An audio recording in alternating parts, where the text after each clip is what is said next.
are going to be our 4th grade class today. We're going to be talking about solving math word problems. No fun, I know. But we're going to use a really cool activity called cubes, and it's going to be a great strategy to help you guys remember what a good way to solve your math word problems whenever you get ready for that yucky STAR test that's coming up. So just to get started first, I got a couple riddles for you guys, kind of get your brains warmed up. Can somebody tell me if 2's company and 3's a crowd, what are 4 and 5? Anybody got a guess?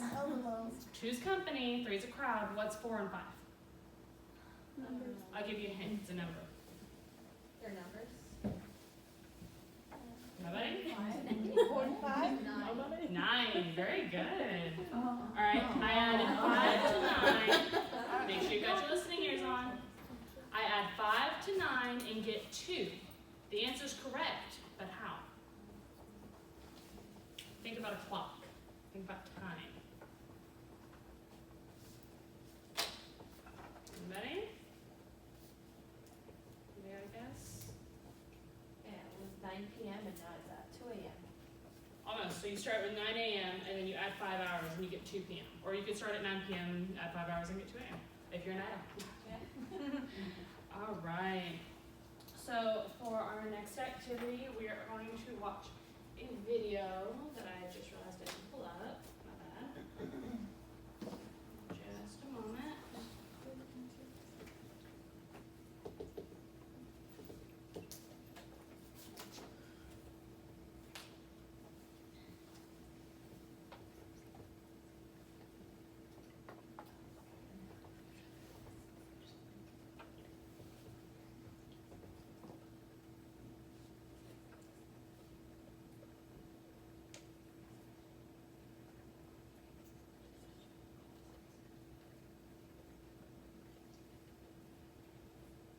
All right, pay attention.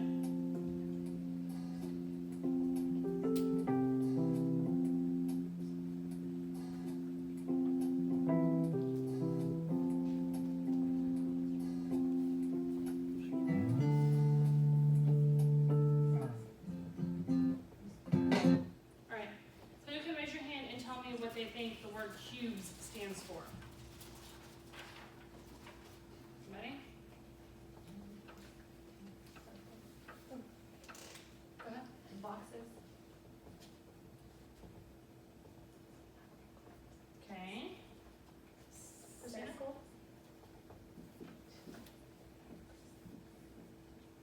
Okay. Kayla? Underline. Question. If I had a different board, I would have done this more vertical as opposed to horizontal, so it's not great, but it is what it is. Brandy? Eliminate.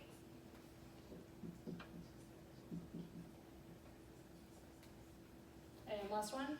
Anybody got a guess? What do you think? Makes sense. Almost. Let's go with solve. That one's a tricky one because they didn't actually write it out on the slide. All right, let's see cubes in action.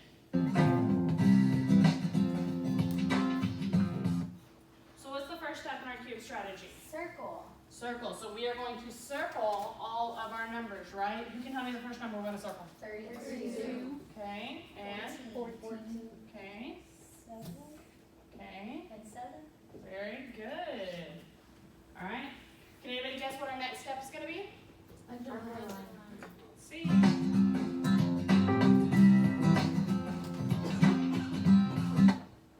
So we want to underline the question. Brandy, can you tell me what our question is?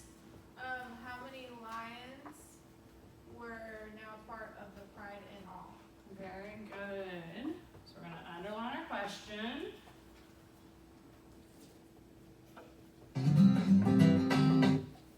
So they actually skipped over a step in our video, but there is another step. What's our B stand for? Box. What do you think we're going to box? Keywords. Our keywords or our math words. So what do you think this phrase "in all" means? Addition. Addition. It means that we're going to add. Very good. And then our last step, what do those big red X's mean? That's not right. Eliminate. So we're going to eliminate extraneous information. It's a really big word, extraneous, right? Yeah. It just means extra, stuff that we don't need to know. We know that there's 14 new lions or new cubs that were born. So do we need to know that 7 of them are boys and 7 of them are girls? No. Is that gonna tell us how many we have? No. No, so we can just mark all that out. We don't need to know, okay? And then what's the last step? Solve. So we know that we have 32 members, and we know that we added 14. So we're gonna do 32 plus 14. Can you tell me what that equals? 46. Very good. All right. So our next step, we're gonna go ahead and move on to guided practice. That's going to be the stations at your table. If I were in my actual classroom, I would have stations set up around the room so that the kids could get up and move around, but since we're in limited space, we're going to go to your tables. You have at your station a laminated sheet and some colored markers, so you can actually write on your question and mark out, circle your numbers, mark out your exchange information, underline, and follow your cube strategy. And then you also have money inside your bags. So I'd like for you to, as you're with your group, try to solve your problem actually using physical manipulatives for your money. So I'll give you guys a few minutes to do that. I'm going to kind of walk around and check in.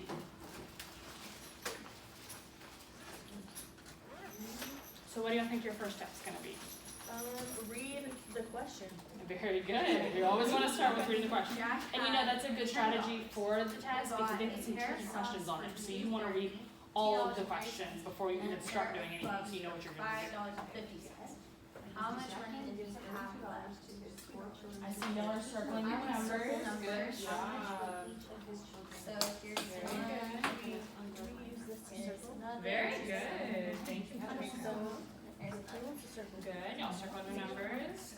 Underlining. Excellent. Where you guys? That's a number. Oh, this is a number, but it's not in number form. Oh, good. I'm glad you caught that, Kayla. That is a number, but it's in word form. That's challenging. Very good reading. Subtract. And then, okay, so next we eliminate. Alright, so for the sake of time, we're going to go ahead and move on, but of course we would continue this activity until all the questions have been solved, and then I would have the students rotate stations so that everybody gets to work on every problem.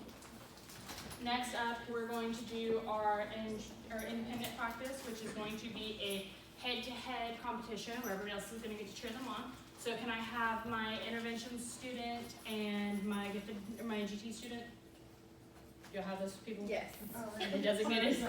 If they're not, that's fine, but we can hold You it. want us to come up? Yes, please. So this would be done with each just paired off. We'll do 2, everybody will cheer. We'll move on, we'll do 2, everybody will cheer. The way my actual lesson is going, it's going to be a small group lesson with just 2 students because I'm in an autism unit. So that's just the way my field experience is set up. But I've got a little station here set up for each of you.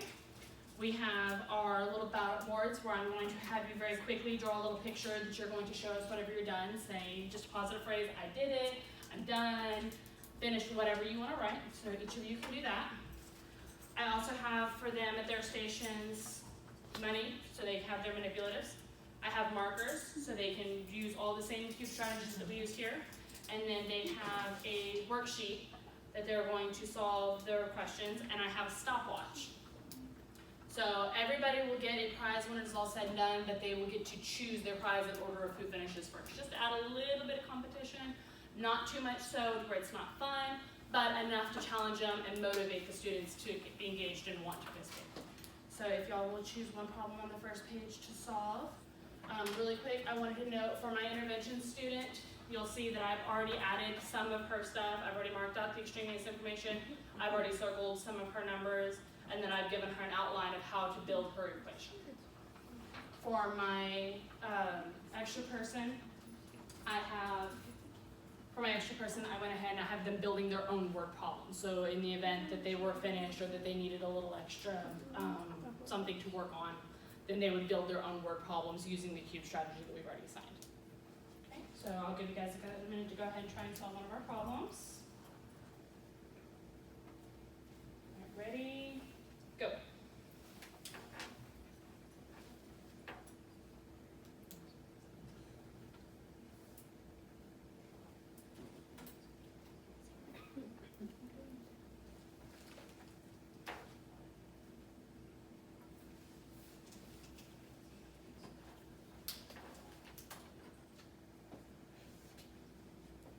at this point in time, if I had the class split up, I would have them split up into teams, and so they would be cheering on their friends and kind of giving them encouragement as they go along, so that everybody's still staying engaged and active in the lesson, and it's not necessarily downtime. Make sure to raise your paddle whenever you're done.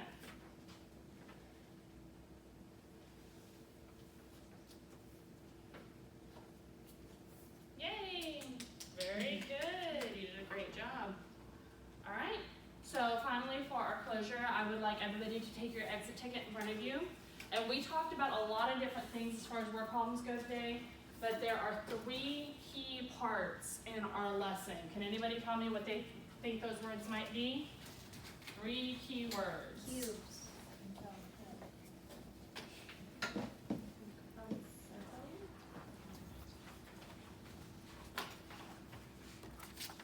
Almost circling, but what did we circle? Numbers. We did. So numbers would be 1.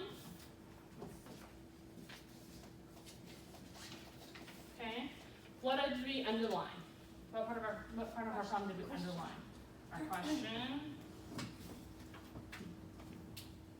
And then lastly, what did we box?